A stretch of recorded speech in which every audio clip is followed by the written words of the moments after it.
अभी भी आप रसोई में काम करते हैं, आज तो विज्ञान का युग है, अपना मोबाइल 20-25 हज़ार का, 15 हज़ार का, 10 हज़ार का आपने मोबाइल खरीदा है तो इसके पैसे वसूल करो। जैसे मैं अपने मोबाइल के पैसे वसूल करने में लगा रहता हूँ, इसमें कभी रुद्राष्टक लगा दो, इसमें कभी गोपी गीत लगा दो, इसमें कभी कथा लगा दो, घर के काम भी करते रहो, टीवी का वॉल्यूम ज़्यादा खोल दो, सुबह सुबह गोविंद दामोदर स्तोत्र लगा दिया करो, इतना प्यारा है, कृष्ण बहुत रीझते हैं उससे।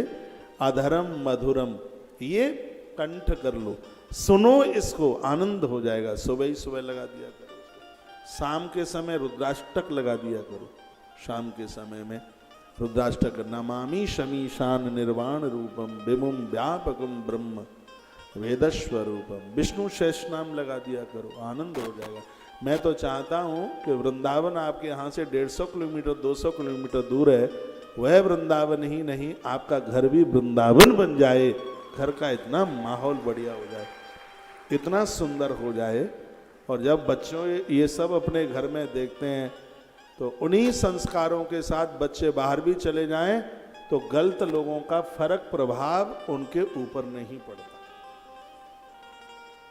हम जैसे लोग घर छोड़ करके आए कभी, क्या हमारे जीवन में क्या ऐसे लोग नहीं मिले, ऐसे चौराहे पर वो नहीं मिले जो हमें लूटने को तैयार थे, लेकिन कोई फर्क नहीं पड़ा। हमारे विचार लूटने को तैयार थे, हमारा चरित्र लूटने को तैयार थे, लेकिन हमारे ऊपर तो किसी का कोई फर्क नहीं पड़ा।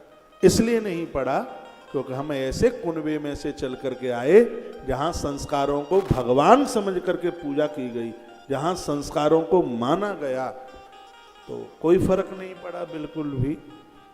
और वर्तमान समय में लोग सहज रूप से अपने आप को बचा लें तो मुझे लगता है कि बहुत बड़ी उनकी चतुरता है, ये बहुत बड़ी उनकी होशियारी है। जब घर में ये सब वातावरण मिलता है तो इससे बच्चे डेवलपमेंट होता है उनका। तो सुनिए मेरी बात, सुनिए, इधर सुनिए, अच्छा लगेगा आपको सुनने में।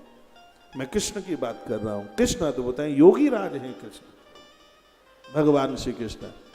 उनकी माँ यशोदा है, यानी यानी है गीतानी तदवाल चरतानी चाहे, वो घर गृहस्थी का काम करती है लेकिन देवताओं के गीत गाती है, देवों के गीत गाती है। वो छाछ चलाती है, मट्ठा फेरती है तो वो गीत गाती है, वो चक्की चलाती है तो वो गीत गाती है, वो पानी भरने को जाती है, जल भर के लेके आती है तो गीत गाती है। एक दिन की बात थी, वो मट्ठा चला रही थी। पहले बच्चे घर में ही जन्म लेते थे क्योंकि मट्ठा और चकिया दोनों काम घर में होते थे, तो शरीर इतना ढीला हो जाता था कि डिलीवरी के समय पर अस्पतालों की जरूरत ही नहीं पड़ती। आज तो जन्मभूमि हॉस्पिटल होता है ज़्यादा से ज़्यादा, ज़्यादातर ऐसे तो जन्म अस्पताल में ही होता है। लेकिन पहले जब हम लोग जन्मे तो हमारी माँ को अस्पताल नहीं जाना पड़ा, क्योंकि उसने चकिया चलाई होगी, उसने रही चलाई होगी उसने। हाँ, हमें जन्म देने से पहले उसने समोसे और ये नहीं खाई, ये क्या बोलते हैं उसको, हाँ, चाउमीन, चाउमीन, चाउमीन, सौंठ के लड्डुआ खा के पैदा कर दिया उसने हमें, सौंठ के लड्डू खाए, अस्पताल की कहाँ जरूरत। आप में मेरे बहुत बहन भाई हैं जिनकी जन्मभूमि अस्पताल नहीं है, जिनकी जन्मभूमि घर की देहली के अंदर है, उनकी जन्मभूमि। बहुत बैठे होंगे इसमें। ताली तो बजाना मत, क्योंकि आपको नजर लग जाएगी ताली बजाएंगे तो एक बार मैं फिर बहुत आग्रह पूर्वक निवेदन करूंगा, घर का माहौल ऐसा बनाइए, सुबह शाम दिया जले। कालिका पुराण में लिखा है कि घी उतना खाने में भी फायदा नहीं करता जितना जलाने में फायदा करता है। जिस घर में घी की जोतें जलती हैं उस घर में टीबी का रोग नहीं फैलता, उस घर में टीबी नहीं आएगी उसमें, उस घर के लोगों के फेफड़े मजबूत रहेंगे जिसके घर में दिया जलेगा। उस घर में विषैले जीव नहीं रहते जिस घर में दिए जलते हैं, उस घर में भूत प्रेत नहीं रहते, अलाय बलाय नहीं रहती। ये दिए का प्रभाव है। आप मुझे देखते हैं, भले ही एक दिन का प्रोग्राम है, व्यासपीठ पर बैठने से पहले मैंने दिया जलाया आके। दिए की महिमा है अपने आप में। दिया शुभ कर्म में, दिया कर्म साक्षी देव है। हम आपको कथा सुना रहे हैं, ये दीप देवता उस समय गवाही देगा, क्या कहेगा ये कहेगा कि 4 फरवरी 2023 के शनिवार के दिन द्वारका में पालम कॉलोनी में मेरे सानिध्य में इस बंदे ने कृष्ण की कथा सुनाई। ये गवाही देगा, ये साक्षी है, कर्म साक्षी देगा। और दीप के सानिध्य में तो यदि कोई सत्कर्म किया जाता है तो वैसे भी वो अपने आप में आनंद गुना हो जाता है। तुलसी माँ बड़ी प्रसन्न होती है, मुस्कुराती है दिए के साथ। जो तुलसी के सामने दिया जलाता है उसे हर रोज कन्यादान करने का फल मिलता है। ये लिख लो, ध्यान में ना रहे तो। जो माँ तुलसी के सन्मुख दिया जलाते हैं, दीप जलाते हैं, उन्हें तत्काल कन्यादान करने का फल प्राप्त होता है। तुलसी माँ दिए से इतनी प्रसन्न होती है। नदियां दीपक से बहुत प्रसन्न होती हैं। पीपल देवता भी दिए से बहुत प्रसन्न होता है। पुरखे तृप्त हो जाते हैं, पीपल की जड़ों में दिया जला के रख दो, पुरखे नाचते हैं खुशी के पीपल के सामने। पति पत्नी में झगड़े नहीं होते, बड़ा स्नेह प्रेम होता है। शनिवार वाले दिन पति और पत्नी दोनों कलावा बांध दो उसकी पिंडी पर, पीपल की पे, और परिक्रमा लगा लो। अग्नि पुराण में लिखा है शनिवार के दिन पीपल के पत्तों को ऐसे हाथ में यूं रिगड़ते हो, ये इस तरीके से रिगड़ के, और फिर उसको अपने ऐसे चेहरे मोड़े पर लगा लीजिए। थोड़ा फुंसियाँ दूर हो जाएंगी, कालमा खत्म हो जाएगी, हैं। फेयर एंड लवली भी इतनी चमक नहीं दे पाएगी आपको जितना कि पीपल की पत्तियां चमक दे देंगी। ऐसे घिसके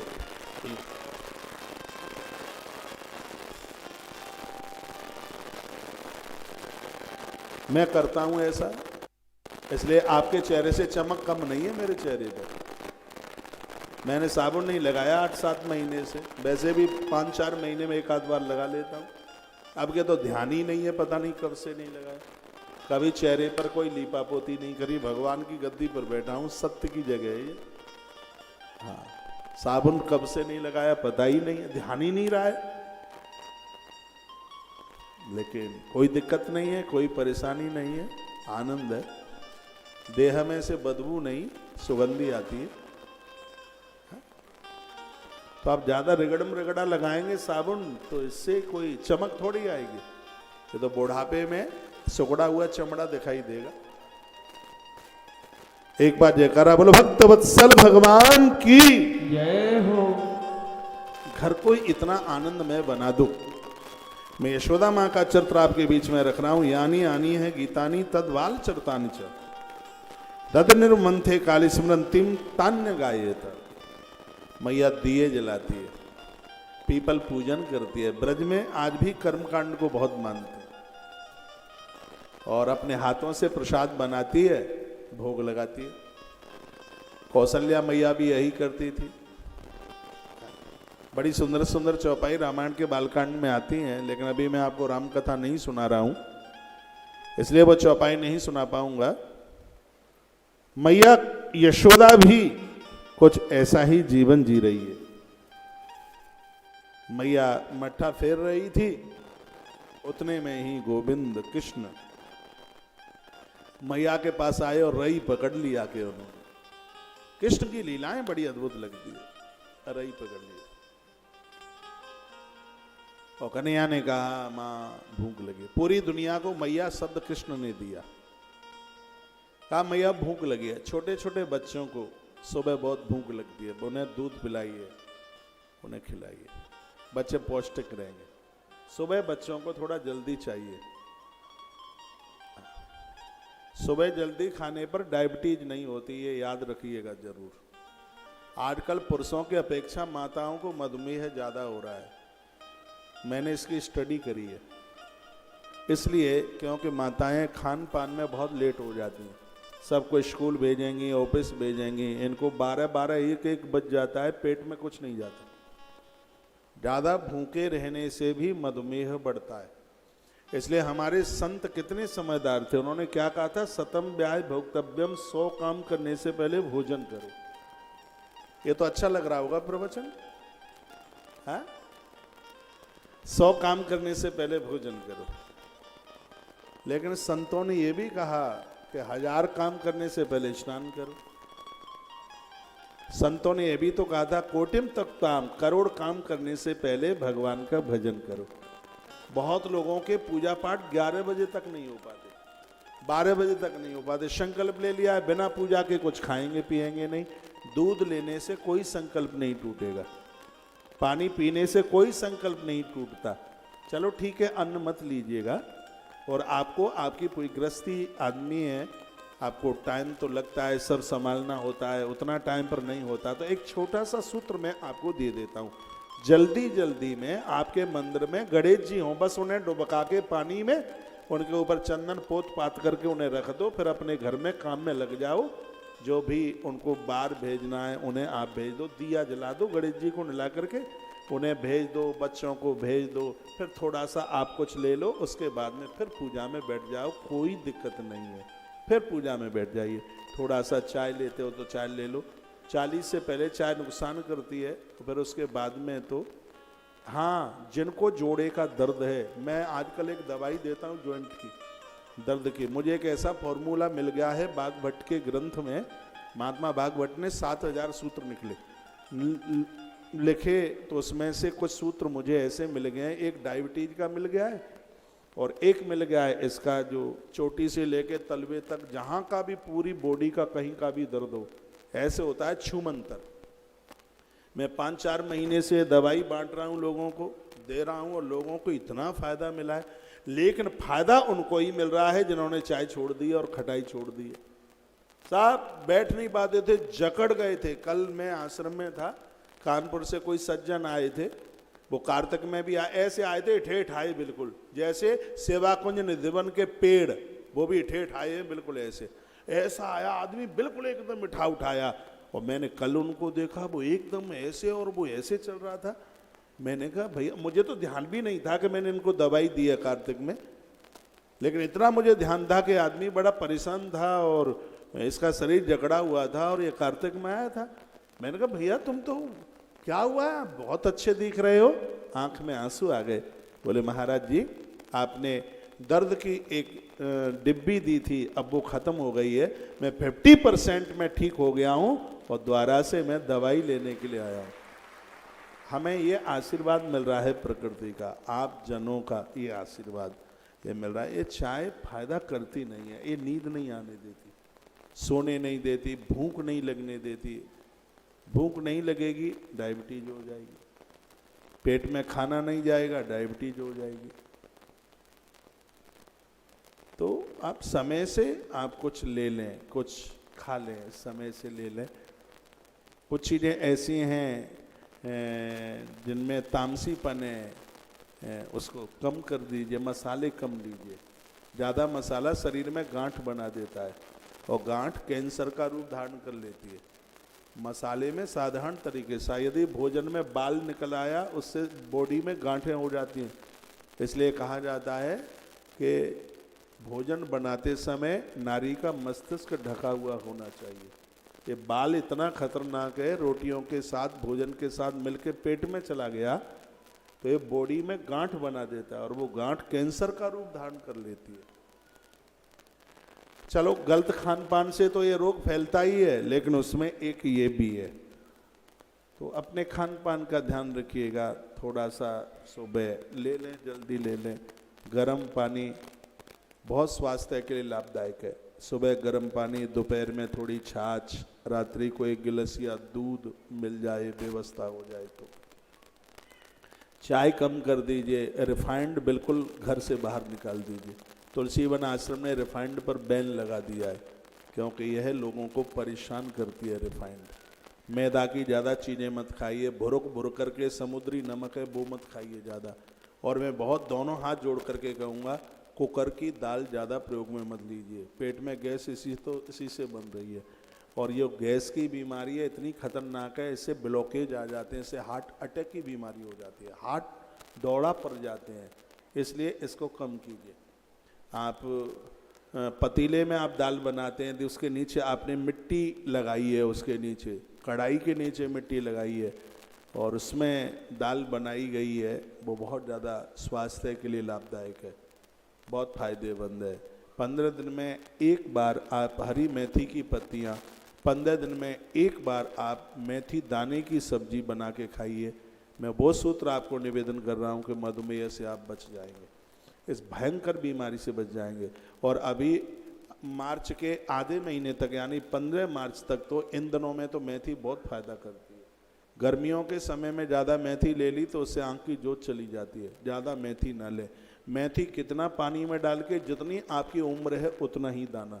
आप 40 साल के हैं तो 40 दाना, 50 साल के हैं तो 50 दाने, 60 साल के हैं तो 60 दाने मेथी के रात्रि को पानी में उबाल दो और उसको तांबे के लोटे में भर दो पानी को, और सुबह उसको फिर हल्का गर्म करके और फिर उसको पी जाओ। जो दाने हैं उनको दांतों से चबा करके खत्म कर दो।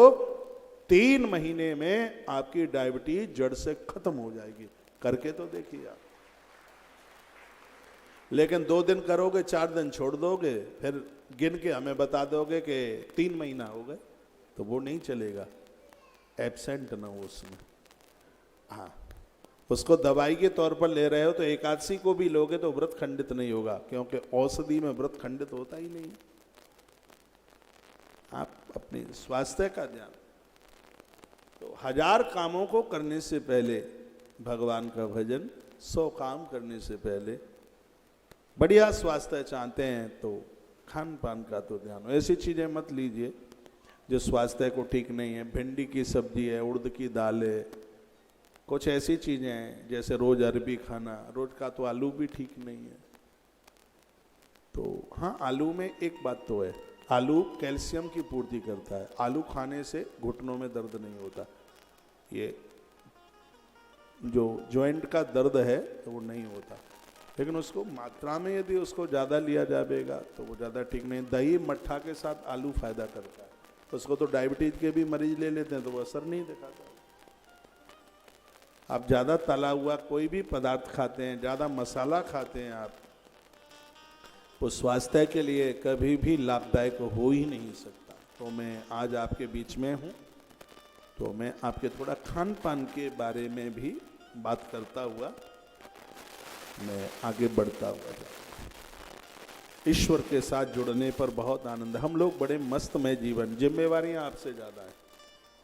जिम्मेवारियां, जब मैं आश्रम से सुबह चला हूँ और दिल्ली तक मैं पहुँचा हूँ, मेरे अगल बगल में बैठे थे तो उनको पूछ लेना, मैंने 67 कॉलें सुनी हैं। कभी इंजीनियर की,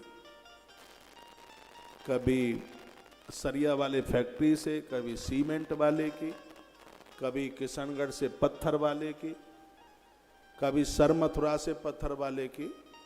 तो अभी मैं 5 मिनट इधर पीछे कमरे में बैठा था, थोड़ा पहले आ गया था, यहाँ थोड़ी व्यवस्थाएं कम थी। तो मैंने कॉल गिनी कि मैं आश्रम से चला हूँ तो मैंने कितनी कॉल सुन ली, तो 67 कॉल। वो 67 कॉल फालतू नहीं थी, वो मेरी जिम्मेवारियों से भरी हुई थी। कोई तो कह रहा था कि महाराज जी 1-1.5 महीना हो गया अभी तक पेमेंट नहीं हुई है, थोड़ा करा देते। मैंने कहा कोई बात नहीं है, सोमवार तक का टाइम दे दीजिएगा, सोमवार को हो जाएगी। किसी ने कुछ कहा, किसी ने कुछ कहा। तो ये मैं कह रहा हूँ जिम्मेवारियाँ आपसे कम नहीं है। हाँ, आपकी फैमिली में तो 5 लोग हैं, लेकिन आज हमारा परिवार इतना बड़ा परिवार बन गया है कि इसमें लाखों लोग हैं। आपके घर के फोन आते हैं, आपके बच्चों को मैं समझाता हूँ, आपके पति को मैं समझाता हूँ। पत्नी रूठ करके अपने पियर जाने को तैयार, थैला। माताओं में एक बड़ी एक बात देखिएगा, जब इनको तीर्थ यात्रा जाना हो तो 15 दिन पहले से तैयारी करती हैं, बद्रीनाथ जा रही हैं।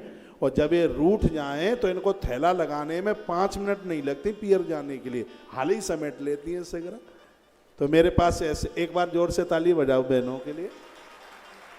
तो मेरे पास ऐसे भी कभी फ़ोन आते हैं, दीदियाँ रूठती हैं। अब ये मैं इनका भाई हूँ तो ये मेरी बात मान लेती हैं। तो दिन भर में मैं कथा के आगे पीछे ऐसे भी फ़ोन सुनता रहता हूँ। तो कितनी जिम्मेवारियाँ हैं, लेकिन फिर भी इतनी जिम्मेवारियों के साथ हमारा पूजा पाठ छूट जाए, हमारा भगवती काम छूट जाए, ऐसा कभी हो ही नहीं सकता। और तुम्हें तो थोड़ा सा जुकाम हो जाए, थोड़ी सी खांसी भी उठ जाए तो सबसे पहले भगवान वाले काम ही छूटते हैं। ना रोटी छूटती, ना चाय छूटता, ना नाश्ता छूटता, ना लोगों की चुगली छूटती। चुगली तो रजाई ओढ़े, हाँ, कनपटी पर मोबाइल लगा करके, भले ही बीमार में 103 डिग्री बुखार है, लेकिन चुगली नहीं छूटती भैया, ये फालतू की बातें नहीं छूटती। ऐसा मत कीजिए, ईश्वर ने बड़ी कृपा करी है और हम मनुष्य बन करके आए तो नंद बाबा और यशोदा बन करके जीना। जब हम नंद यशोदा बनेंगे तो जिंदगी गोकुल बन जाएगी, जिंदगी गोकुल बनेगी तो वहां नारायण कृष्ण बनकर आके प्रकट हो, भगवान आ जाएंगे और परमात्मा जीवन में हाजिरी लगा दे, आनंद हो जाए। एक चौपाई मेरे साथ बोलिए, उसको रोज गुनगुनाते रहिए। अब प्रभु कृपा करहु यही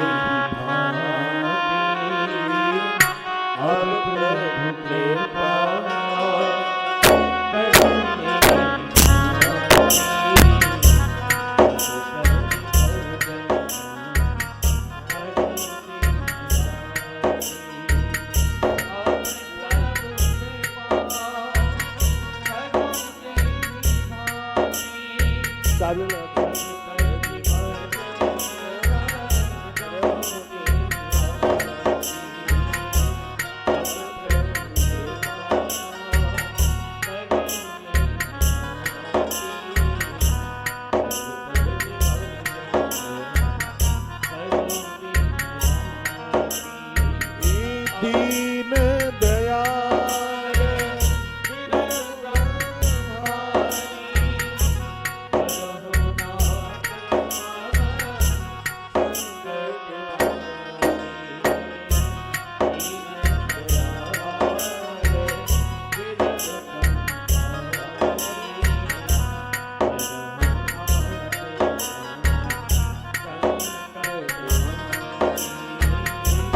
अब प्रभु कृपा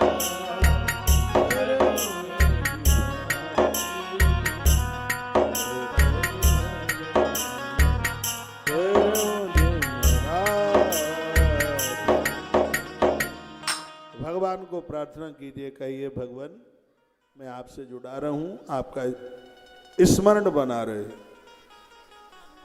यह कृपा कर दीजिएगा। जिनकी बुद्धि यशोदा और मन नंद बनता है, हृदय गोकुल और वहां भगवान आकर के बैठ जाते। ऐसी ही कथा आप सुन रहे हैं, माइक सही करो। यशोदा मैया का जीवन ऐसे ही निकलता। एक दिन की बात थी, भगवान कृष्ण मैया के पास आए, मथानी में रही पड़ी थी और ऐसे पकड़ ली और कहा मैया भूख जोर से लगी है, कछु खाइवे के ताए हुए तो दे दे। मैया की आंखन में आंसू आ गए। अपने कन्हैया की ऐसी बात सुनी, बा ने अपने ललाकुन छाती सुन लगाई लो और बोली बेटा बासो माखन में तो को नहीं देंगी, तेरे कार्य ताजी माखन। मक्खन स्वास्थ्य के लिए बहुत फायदा है। माखन खाने से चर्बी नहीं बढ़ती, माखन खाने से कोलेस्ट्रॉल नहीं बढ़ता, माखन खाने से बाथरूम का कोई भी रोग है वो नहीं होता, चाहे स्त्री हो चाहे पुरुष। बाथरूम संबंधी जो रोग हैं वो मक्खन लेने से, ताजी मक्खन लेने से वो नहीं प्रभावित नहीं होता। स्मरण शक्ति बढ़ती है मक्खन खाने से। फिर भी मैं बोले देता हूँ, आप मेरी बात तो मानेंगे नहीं, मुझे ये भी पता है कि आप मानेंगे थोड़े ही, लेकिन फिर भी मुझे ऐसी आदत में आ गया है कि मैं बोल ही देता हूँ। बात मेरी आप ये नहीं मानेंगे कि मैं ये कह रहा हूँ कि बच्चे आपके स्कूल जाते हैं, पति आपका काम धाम पर जाता है, तो ऐसा कुछ नहीं है। और इन सब चीज़ों में कोई फर्क नहीं पड़ता, और चीज़ों से खर्चे कम कर लो, थोड़ा सा मक्खन तो रोटी पर या मक्खन पर, गुड़ और मक्खन दोनों वरदान है मृत्यु लोग के।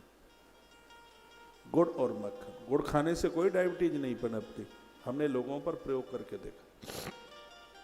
गुड़ और मक्खन, आप देखिए बच्चों के माथे का डेवलपमेंट देखिए, कभी सिर में दर्द नहीं होगा, स्मरण शक्ति बढ़ जाएगी, पढ़ने में मन लगेगा, आपका माथा नहीं दुखेगा।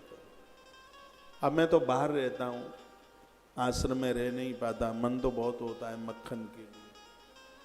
अब अन्न बन तो लेता ही नहीं, तो मक्खन तो चटकाने में बड़ा आनंद आता है। कभी मैं आपके घर आऊँ सुबह ही सुबह पहुंच जाऊं तो थोड़ा सा गुलगुला मक्खन रखना अपने घर पर, थोड़ा सा, ज़्यादा नहीं, इतना सा।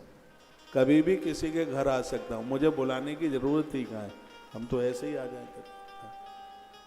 मक्खन, तो आप अपने बच्चों को मक्खन दीजिए, घर में ये आदत में डाल लो, जैसे रोज कंटिन्यू।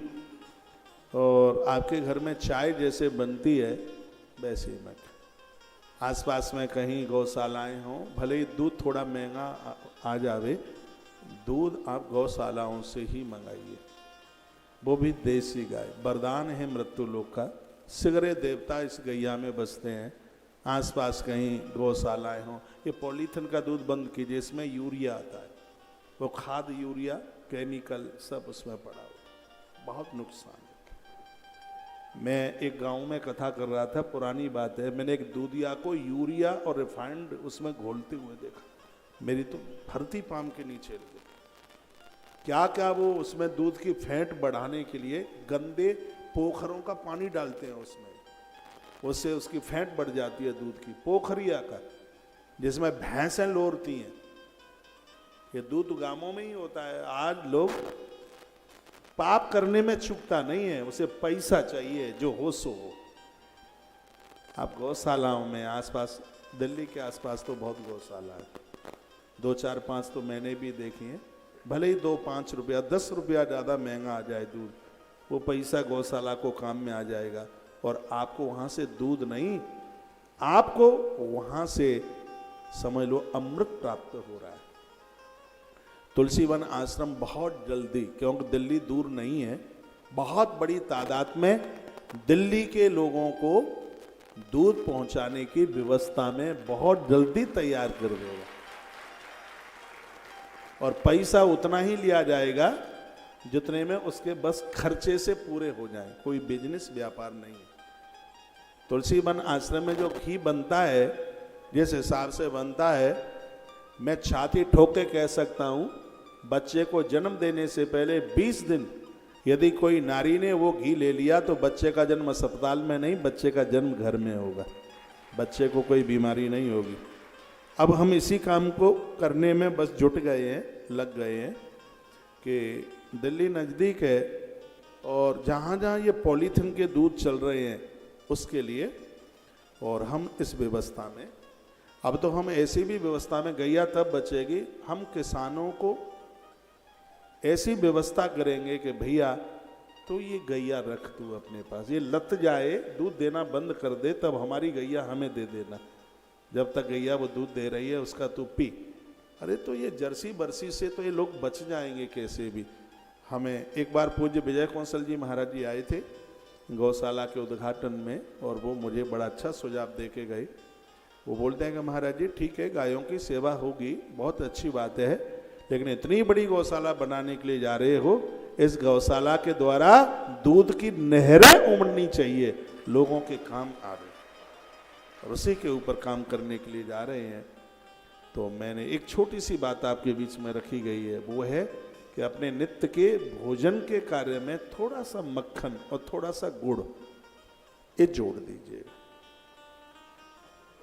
आनंद हो जाएगा। ये स्वास्थ्य संबंधी बात है। मैया नित्य ताजी मक्खन कन्हैया को रोज देती है, तभी तो 11 साल के बच्चे ने कंस को जाकर के ललकार दिया। भगवान ने कहा था कछ माखन को बल बढ़ो, कछ गोपिन करी सहाय। माखन का नाम भगवान ने पहले लिया, इतना सब कुछ कर दिया, कछ माखन को बल बढ़ो। जब गिरिराज जी उठाए तो ग्वालों ने पूछा इतनी ताकत कहां से आई?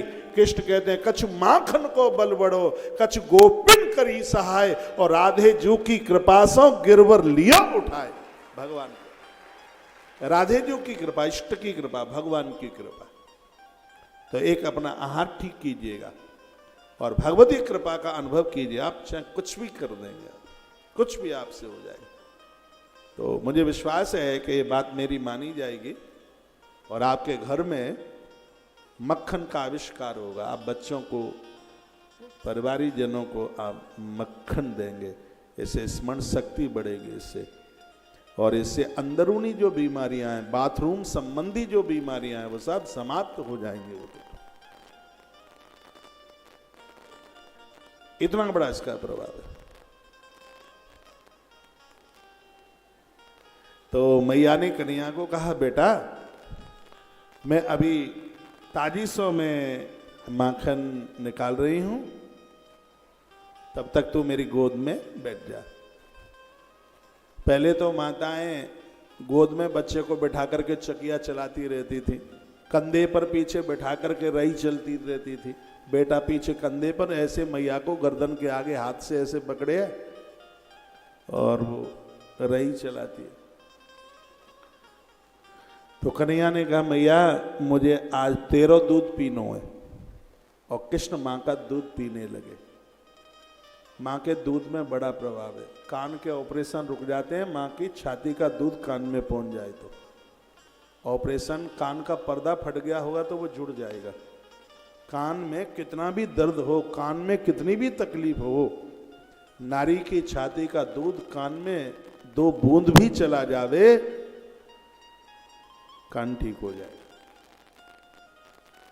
श्रवण की शक्ति बढ़ जाती है। आप में मेरी वृद्ध माता यहाँ बैठी हों, गांव देहातों से निकल के आई हों, या उन्हें इस बात को जानकारी हो, जब पहले उतने उपचार नहीं होते थे, जब कान में दर्द होता था तो माताएं कान में अपना दूध डाल देती थी, उससे कान का दर्द बंद हो जाता। दाढ़ सूज जाती कान के दर्द से।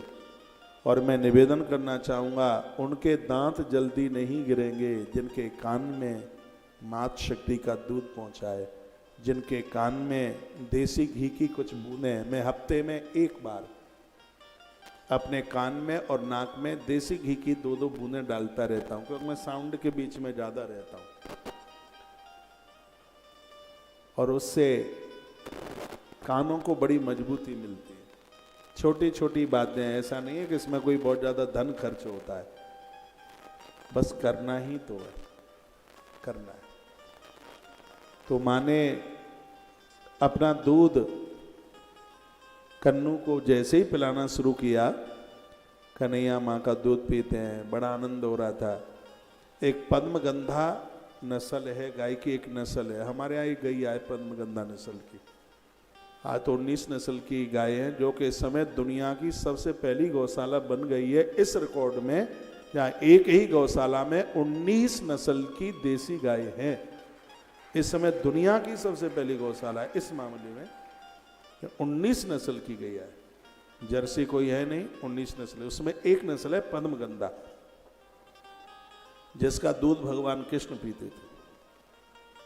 हमारे यहाँ एक बछिया ने जब जन्म लिया, हिमाचल से एक महात्मा जी आए थे, बोलते हैं ये बछिया ले जाने का मन है, चाहे जितना पैसा ले लो। मुझे तो पता भी नहीं था कि ये पद्मगंधा नस्ल की गाय है। वो कहते हैं ये बछिया ने इसने जन्म लिया है, ये आश्रम इतनी तरक्की पाएगा क्योंकि ये उस नस्ल की गैया है जिस नस्ल की गाय का भगवान कृष्ण दूध पीते थे। उस नस्ल की गाय सांवले रंग की है, पद्मगंधा, आश्रम वाली गौशाला में रहती है ये गैया। कभी आप आएँ तो मैं उसके दर्शन आपको कराऊंगा। छोटी सी बछिया थी, महात्मा 3 लाख रुपया दे रहे थे 3 महीने की बछिया का। मैंने कहा महाराज जी हम देते तो आपको ऐसे ही दे देते, पैसे से तो यहाँ गोवंश बिकता नहीं है, लेकिन अब आपने ये और कह दिया है कि कृष्ण भगवान इसी गैया का दूध पीते थे, तो प्लीज महाराज जी कृपा कीजिए और ये आशीर्वाद दीजिए कि यह गैया हमेशा हमेशा के लिए अपने अंतिम पड़ाव तक यहीं इसी आश्रम में। उस गैया को हमने गौशाला भी नहीं भेजा, वो तुलसी वन आश्रम में ही रहती है। और जब से इस बछिया का आना हुआ है, अब तो उसने 2-3 बार बच्चे दे दिए हैं, तब से इस आश्रम को बड़ी तरक्की मिल रही है, बहुत ऊंचाई मिल रही है। तो देसी गोवंश में एक नस्ल है पद्मगंधा, उसका दूध भगवान श्री गोविंद पीते थे, कृष्ण पीते थे। तो दूध चूल्हे पर रखा हुआ था, दूध में उबाल आ गया। दूध ने सोचा कि मैं हरि के काम नहीं आया, धिक्कार है मेरे लिए, मुझे खत्म हो जाना चाहिए। बात हमारे और आपके लिए है। हम कभी सोचते नहीं हैं कि हम अच्छे कामों में नहीं आए, क्या हमारा जीवन है। किसी के काम जो आए उसे इंसान कहते हैं, पराया दुख जो अपनाए सच में उसे ही तो भगवान कहते हैं। दूध सोचता है कि मैं प्रभु काम में नहीं आया, मैं जल जाऊंगा। लेकिन ये इंसान ने आज तक कभी नहीं सोचा कि तू परमात्मा के काम नहीं आया, तुझे भी चुल्लू भर पानी में डूब के मरना ही होगा। जो भगवान के काम नहीं आया तो जीवन क्या है। एक गीत गाते हैं, हरि नाम नहीं तो जीना क्या। यदि भगवान का नाम ही नहीं है तो फिर इस जिंदगी का मतलब क्या है। जब यह शरीर अच्छे काम ना कर पाए, बढ़िया काम ना कर पाए, अपनी जिंदगी से संतुष्ट होने की कोशिश कीजिए, संतुष्ट रहना सीखिए। जैसे मैं अपने जीवन से बड़ा संतुष्ट हूँ, बहुत संतुष्ट, बहुत संतुष्ट। हो सकता है कि ऐसी बहुत चीजें आपके पास हैं वो मेरे आसपास भी नहीं है। आपके पास आपकी माँ है, आपके पास आपका पापा है, पिता है, हाँ, और भी आपके पास ऐसी संसार की जो वस्तुएं हैं, और फिर भी आप ये कहते हैं हमारे पास बिल्कुल कुछ भी नहीं है। केवट को आप पढ़िए, आपके पास माँ है, इससे बड़ी पूंजी क्या है। ये मैं उनको कह रहा हूं जो मुझे आके बोलते महाराज जी हमारे पास कुछ है ही नहीं। आपके पास माँ है, साक्षात भगवान है धरती पर। आपके पास बाबूजी हैं, पिता है, जो आप अनुभव करके नहीं देख पा रहे हैं। आप इतनी सब चीजें आपके पास में हैं जो आपको आशीर्वाद दे रही हैं, आपको वरदान दे रही हैं, और फिर भी आप अभाव में जी रहे। गीता यही तो कहती है कि अभाव से बाहर निकल के आइए। तो प्राय आदमी अभाव में पूरा जीवन निकल जाता है, अभाव में जीता। कंस की 2 पत्नियां हैं, भागवत में वर्णन है। कंस की 2 पत्नियां हैं, एक का नाम है अस्थि और एक का नाम है प्राप्ति। ये जरासंध की बेटी है। जरासंध मीन्स बुढ़ापा। 2 बेटियां हैं उसकी, अस्थि और प्राप्ति। अस्थि का मतलब इतना तो है, प्राप्ति का मतलब कितना और चाहिए। और लोगों की प्राय ऐसी स्थिति बन रही है, जो है उसके ऊपर संतुष्ट नहीं है, और जो नहीं है उसके पीछे भागते हुए जा रहे हैं। इतना सुंदर सा मकान है आपका जिसमें इतना सुकून मिलता है, लेकिन जब चाची के घर जाते हैं, जब मौसी के घर जाते हैं, तो वो मकान आपको दुख देना शुरू कर देता है। चाची के घर में तो इतने बढ़िया पर्दे लगे हैं, हमारे घर में नहीं है। उनका इतना अच्छा फ्लोर है। एक घर में मैं देखा इतना बढ़िया संगमरमर का पत्थर लगा हुआ था, वो हथौड़ा लेके तोड़ने में लगे थे उसको। समयपुर बादली की बात है, दिल्ली में ही पड़ता है समयपुर। मैंने पूछा कि ये आप क्या कर रहे हैं।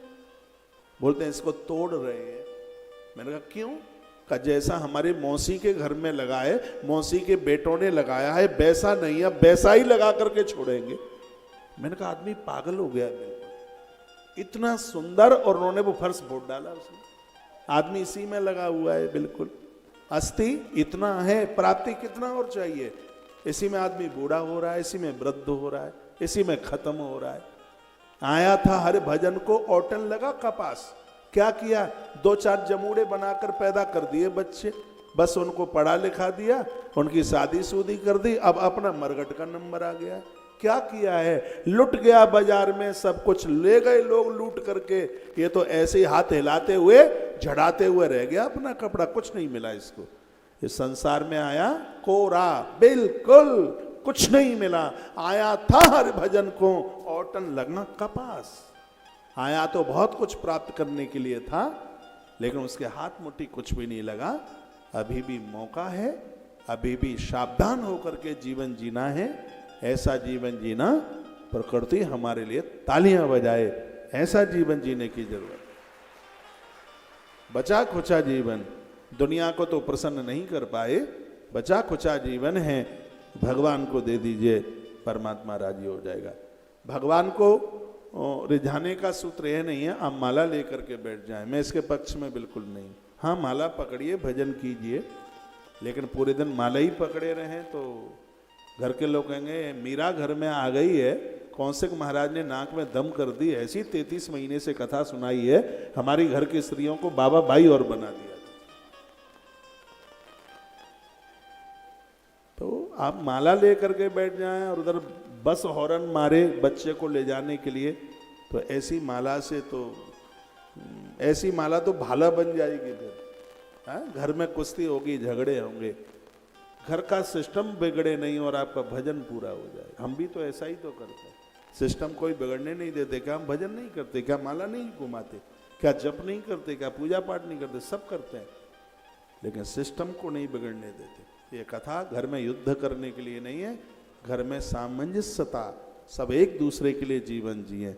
राम की विजय इसलिए है क्योंकि राम के खानदान में सब एक दूसरे के लिए जीवन जीते हैं, और परिवारों का उत्कर्ष उन्हीं का होता है जहाँ एक दूसरे के लिए जीवन जिया जाता है। और संसार चलता तभी है जहाँ एक गुरु शिष्य के लिए जीवन जीता है, शिष्य गुरु के लिए जीवन जीता है, पत्नी पति के लिए, पति पत्नी के लिए, बाप बेटे के लिए, बेटा अपने माता पिता के लिए जीवन जीते हैं। इसलिए तो इसका नाम दुनिया है। दुनिया इसलिए है क्योंकि यहाँ एक दूसरे को मिलके ही काम चल रहे हैं, इसलिए इसका नाम है दुनिया। ये दो से जुड़ी है, इसलिए इसका नाम दुनिया है। ये दो के बिना चलता नहीं है यहाँ पर। तो आज की कथा में मैं एक विशेष रूप से निवेदन कर रहा हूं, आप जहां भी जीवन जी रहे ऐसा जीवन जिए कि हम प्रकृति के काम आए, लोगों के काम आए। दूध में उफान आ गया, दूध सोच रहा था कि मैं प्रभु के काम नहीं आया, मैं जलूंगा। इंसान तू भी कभी सोचिए क्या तू किसी के काम आया? बच्चों के लिए आप फर्ज आपने किया है, धर्म नहीं है, फर्ज है। उनके लिए क्या है जिनको तुम जानते भी नहीं हो, धर्म है वो, और उसमें तो बहुत कम लोग हैं उसमें जुड़ने वाले। बच्चों के लिए तो करना पड़ेगा, जब पैदा तुमने किए बच्चे तो तुम्हें ही करना पड़ेगा, कोई और थोड़ी आएगा उनके लिए करने के लिए, तो तुम्हारा फर्ज है।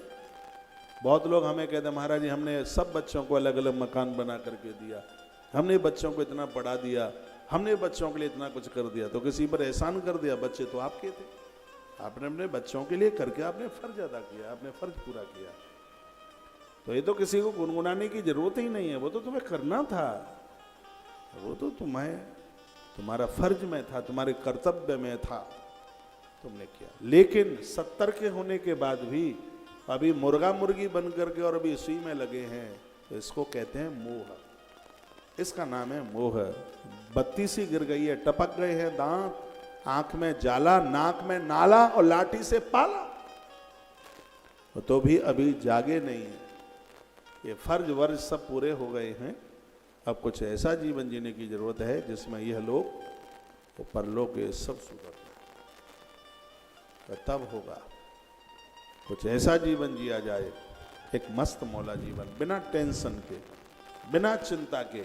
आजकल बूढ़े लोगों को चिंता ज्यादा है, जवानों को उतनी नहीं है। बहू को इतनी चिंता थोड़ी है जितना उसकी सास को है, डोकरी को है। ऐसा लगता है कि पूरा भार तुम ही लादे हुए हो। थोड़ा मुक्त होकर के आइए बाहर और एक मस्ती की जिंदगी जीवन। चाय नहीं मिलती है समय पर, आपको बड़ा क्रोध आ जाता है, और धर्म का अंतिम जो लक्षण है वो यही है कि क्रोध जीत लिया है। क्या युधिष्ठिर राजा मुझे एक बात से बहुत अच्छे लगते हैं। एक बार गुरु द्रोणाचार्य ने सबको एक एक पाठ दिया, सब अपना अपना पाठ याद करके आए। अर्जुन लक्ष्य का पाठ याद करके आया कि मैं लक्ष्य का भेदन करूंगा। बैठो दादी मां, बैठिए। युधिष्ठिर भी अपना एक पाठ याद करके आए। गुरु द्रोणाचार्य ने पूछा युधि को कि तुम क्या पाठ पढ़ के आए हो? तो उसने कहा गुरुदेव क्रोधम मा कुरु, मैं जीवन में कभी क्रोध नहीं करूंगा, मैं ये पाठ पढ़ करके आया हूं। इसलिए तो वो युधिष्ठिर है। थोड़ी थोड़ी बातों पर क्रोध है, समय पर चाय नहीं मिली है, इतना फुन आ जाते हैं बूढ़ों को, वृद्धों को। यहाँ ज़्यादा तो दादियाँ ही हैं। अब क्या, अब तो 20 मिनट रह गई हैं, अब तो मुझे चिंता ही नहीं है। बिना आरती के आप जाने भी वाले नहीं है, ये भी मुझे पता है, तो मैं कहे बिना तो चूकूंगा नहीं। मेरी भोली भोली मैया जी, दादी माँ, मेरी माता जी, मैं निवेदन करूँगा, जमाना दूसरा आ गया है। जब तक इन बहुओं को पुचकार करके नहीं रखोगे तो ये घर में नहीं रहने देंगे, या ये चली जाएगी या तुम्हें बाहर कर देगी। हाँ, इनको तो पुचकार कर, अपनी बेटी से भी ज़्यादा लाड़ देना पड़ेगा इन्हें। दुलार, पुचुआ, बिटुआ, जब तक इनको ऐसे पुचकार के संभाल के नहीं रखोगे तो इनके साथ में तो बड़ा मुश्किल हो जाएगा। बहुत लाड़ करना पड़ेगा, बहुत दुलार करना पड़ेगा, बहुत ही स्नेह करना पड़ेगा, तब ही रह पाओगे, नहीं तो मुश्किल है। बोलो भक्तो वत्सल भगवान की जय हो, श्री हनुमान जी महाराज की जय हो। घर में रास में जीवन। रास का मतलब है जो एक दूसरे के साथ नृत्य कर रहे हैं, एक दूसरे को समझ रहे हैं। रास का मतलब है कि शरीर दो देख सकते हैं लेकिन अंदर की आत्मा एक है। जब गोपी और कृष्ण का जब रास है तो यहाँ ये नहीं पता लगता था कि इसमें कृष्ण कौन है, गोपी कौन है। पूजा को रास महारास बनाइए, इतने तल्लीन हो जाइए भगवान के चरणों में। जब भरत और राम दोनों आपस में मिले तो भगवान शिव कहते हैं, भवानी मैं यही नहीं समझ पा रहा था कि इसमें राम कौन सा है, इसमें भरत कौन सा है। जब पूजा में जब आप बैठते हैं तो रास की पोजीशन होती है, पर ये पता नहीं लगता कि इसमें भक्त कौन सा है, इसमें भगवान कौन सा है, दोनों मिल जाते हैं। आइए दो पंक्तियां गाते हैं। रास रचो है, रास रचो है, देखो यमुना किनारे, दिल्ली भी यमुना के किनारे बसी है। आनंद आएगा मस्ती के साथ। थोड़ी और आपकी मिनट ले लूं, 4 तो बजने वाला है, 15 मिनट और भी ले लूंगा तो कोई दिक्कत तो नहीं है। हाँ आइए स्वर दो। रास रचो है, एक मिनट ठुमका लगाने का जिनका मन हो तो नाच ही लेना, नहीं मन में रह जाए कि हम गए थे द्वारका दिल्ली और हम नाच नहीं पाए, तो सबके लिए छूट है। रास रचो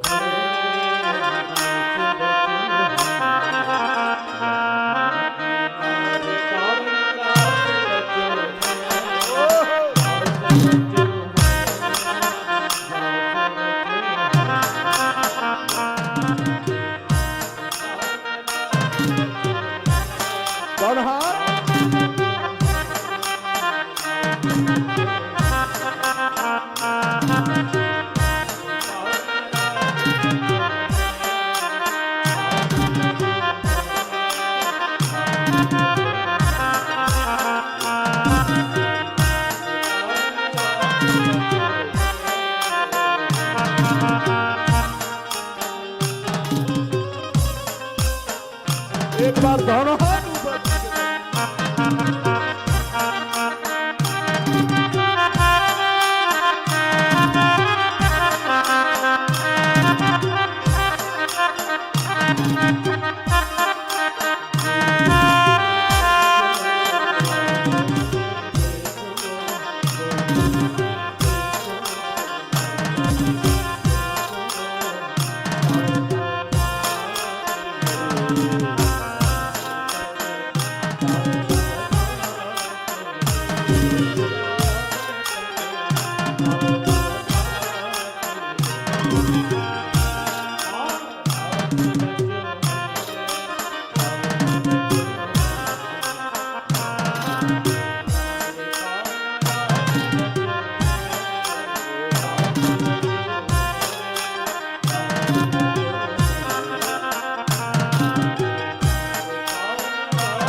नमः